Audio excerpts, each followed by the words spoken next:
ये बात तो मैं गारंटी से कह सकती हूँ कि अगर आप रात की ये 30 मिनट की रूटीन अपना लेंगी ना तो आपकी मॉर्निंग्स बड़ी ही रिलैक्स्ड और पुरसकून होंगी, और अगर नहीं तो फिर आपकी मॉर्निंग्स भाग दौड़ वाली और टेंशन वाली होंगी। और अल्हम्दुलिल्लाह जब से मैंने इस रूटीन को फॉलो किया है ना तो मेरी मॉर्निंग्स तो बड़ी ही पुरसकून हो गई हैं। और जैसे कि अब आप सबको पता है गर्मी अपनी पीक पर पहुंच चुकी है ना, तो सुबह के टाइम पे किचन में कोई भी काम करने को दिल करता ही नहीं। इस रूटीन से मुझे तो इतने सारे फायदे हुए हैं ना, जो कि मैं आपको वीडियो में आगे चल के बताऊंगी भी। साथ ही साथ मैं आपके साथ अपनी छोटी सी जो है ग्रोसरी हॉल शेयर करूंगी ना। आपने बस एक काम करना है, आपने वीडियो में एंड तक मेरे साथ बने रहना है। छोटी सी वीडियो है, मैं आपका ज्यादा टाइम नहीं लूंगी क्योंकि मुझे पता है मेरी बहनों के बड़े सारे काम होते हैं और हमारा जो टाइम है ना वो बड़ा प्रेशियस होता है। लेकिन ये वीडियो मैंने भी आप ही लोगों के लिए बनाई है।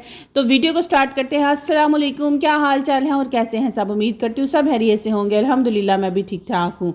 मेरे किचन की हालत आप देख रही हैं ना, मैंने ना शाशलिक बनाया था और चाइनीज कुछ भी इस तरह का बनाया जाए ना तो बहुत सारे बर्तन यूज़ होते हैं। हालांकि मैं साथ साथ सारे बर्तन वॉश करती भी गई हूँ, फिर भी इतने बर्तन हो गए हैं कि अब मुझे ना इनको अगर मैं ऐसे ही छोड़ के सो जाती ना तो सुबह के लिए भी ये बर्तन मुझे देख रहे होते और मुझे देख के ना एक तो परेशानी होती, एंग्जाइटी और टेंशन मेरी जो अलग थी। और फिर सुबह के टाइम पे बच्चों के स्कूल के साथ जो है वो ये सारी चीज़ें मैनेज करना बड़ा मुश्किल हो जाता है। और समटाइम ना आपके बच्चे भी बातें करते हैं कि मामा क्या आपने किचन में गंद डाला है। मेरे बच्चे तो ये बात करते हैं, अगर मेरे किचन में थोड़ी सी भी चीज़ इधर से उधर हो जाए ना तो बस यहाँ पर मैंने ना सारी चीज़ें अपनी समेट ली। जो जो बर्तन मैंने जिस जिस जगह पर रखने थे उनको रख लिया।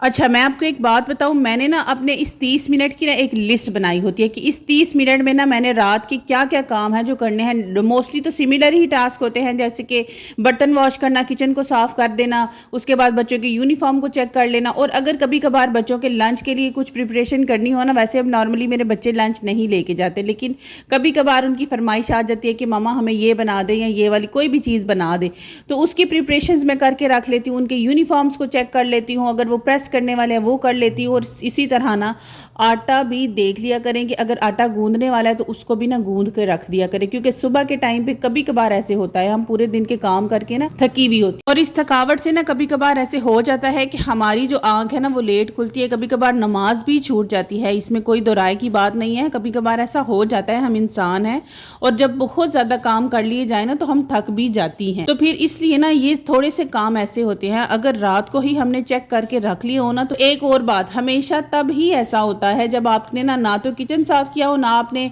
आटा वगैरह गूंदा हो, ना बच्चों की यूनिफॉर्म चेक किए हो ना, और उस दिन ही ऐसा होता है कि हमारी जो आंख है ना वो खुलती ही नहीं है और एंड टाइम पे आंख खुलती है, फिर ऐसी भाग दौड़ लगती है ना।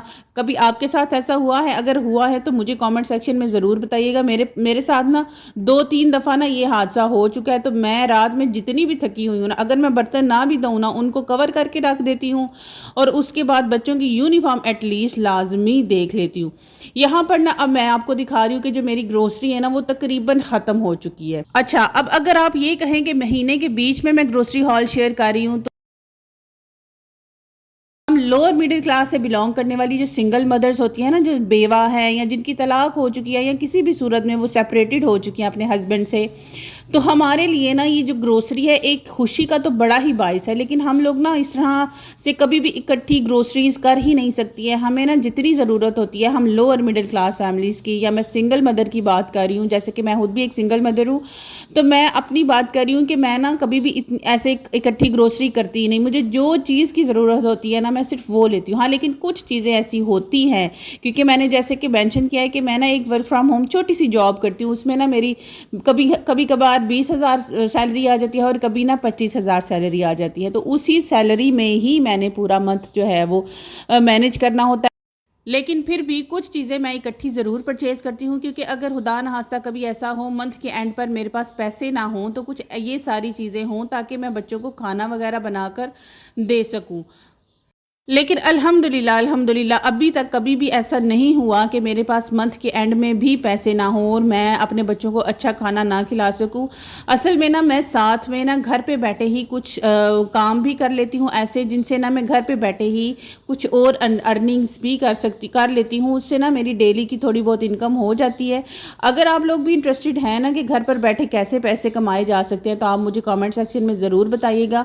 मैं आपको वो तमाम तरीके बताऊँगी और वो सारे सारे काम भी बताऊंगी जो मैं खुद भी करती हूँ और मैं आपके साथ भी शेयर करूंगी, अगर आप भी कुछ पैसे अपने लिए कमाना चाहती हूँ और अपने घर के हालात को बेहतर करना चाहती हूँ। यहाँ पर मेरा किचन साफ़ हो चुका है, आटा भी गूंदा हुआ था अल्हम्दुलिल्लाह। अब मैं आपको ना अपना छोटा सा ग्रोसरी का हॉल जो है वो ज़रूर शेयर करूँगी और यहाँ पर मैं आपको ना थोड़े से टिप्स भी दूँगी। मैं पता है क्या करती हूँ, मेरे जो मंथली ऑयल है ना, कुकिंग ऑयल, मेरा ना 3 पैकेट यूज़ होते हैं, लेकिन मैं एक मंथ में 4 पैकेट लेती हूँ और एक मंथ में 3 पैकेट।